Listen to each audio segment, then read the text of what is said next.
দেখেন কুমড়ো দেখেছেন, কুমড়োগুলো এরকম হচ্ছে আর সব পচে যাচ্ছে। তারপরে এই যে একটা হয়েছে, এটা কিন্তু চাল কুমড়ো।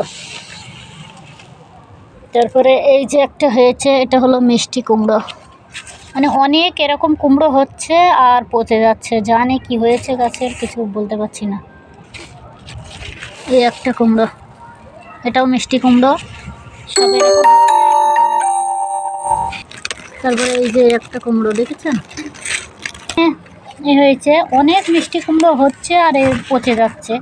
আর এইদিকে চাল কুমড়োর ফুল হয়েছে, এই যে চাল কুমড়োর ফুল এসেছে। তারপরে এই যে ফুল এসেছে, এই যে ফুল এসেছে, এই যে একটা কুমড়ো হয়েছে দেখেছেন, এই যে একটা কুমড়ো হয়েছে। এইভাবে কুমড়ো হচ্ছে আর পচে যাচ্ছে। এই যে কুমড়ো গাছ ছাদের উপরে, এই যে কুমড়ো গাছ, মানে যে কুমড়োগুলো দেখালাম ওই কুমড়োগুলো মানে ওরকম সাইজ হচ্ছে আর পচে যাচ্ছে। আর কুমড়ো মানে কি, একটাই কুমড়ো হয়েছিল, কুমড়োটা পেকে হলুদ হয়ে গিয়েছে, সেটা তোলা হয়ে গিয়েছে, এখনও কাটা হয়নি, খাওয়া হয়নি। আর এই ঝাল গাছটা অনেক পুরানো ঝাল গাছ, দেখেন ঝাল হয়েছে আবার। আমি তো এটার মানে তুলে দেব বলে নাড়িয়ে নাড়িয়ে রেখে গিয়েছিলাম, তারপরে দেখছি আবার ফুল এসেছে, সেই ফুলই আবার ঝাল হয়েছে। তা সত্যি যে গাছ থাকার সে ঠিকই থাকবে, নাহলে গাছটা আমি একদিকে হেলে গিয়েছে, দেখেন একদিকে হেলে গিয়েছে, কারণ আমি টেনে টেনে একে তোলার জন্য মানে টেনে টেনে রেখে গিয়েছিলাম, তোলা যায়নি। তা সত্যি ঝাল গাছটা মানে যার আয়ু থাকে সে কোনো দিন মরে না, আর যার আয়ু থাকে না সে ঠিকই মরে যায়। তা গাছটারও সেই ব্যাপার, গাছটার আমি মানে মারতে গিয়েছিলাম, কিন্তু গাছটা আমি তুলিনি, আর অবহেলা করে আমি আর গাছটা তুলিনি। তা গাছটায় দেখেন আবার কত সুন্দর ঝাল হয়েছে, সব ডগায় ডগায় ঝাল এসেছে। আচ্ছা দেখেন পেয়ারা গাছটা, দেখেন পেয়ারা গাছটাও কিন্তু অনেক সুন্দর হয়েছে।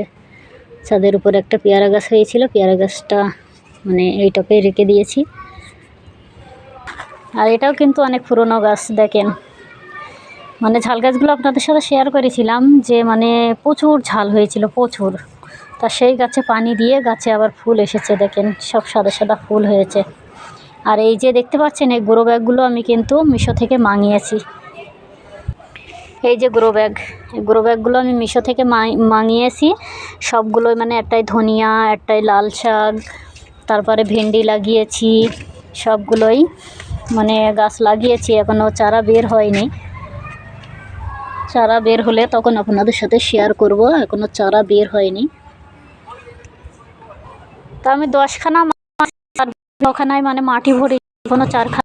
তো আপনারা চাইলে মিশো থেকে মাঙাতে পারবেন, মিশো থেকে মানে অর্ডার করে ছাদের উপরে এইভাবে গাছ লাগাতে পারবেন, তাহলে টব কিনাকিনির আর ঝামেলা হবে না।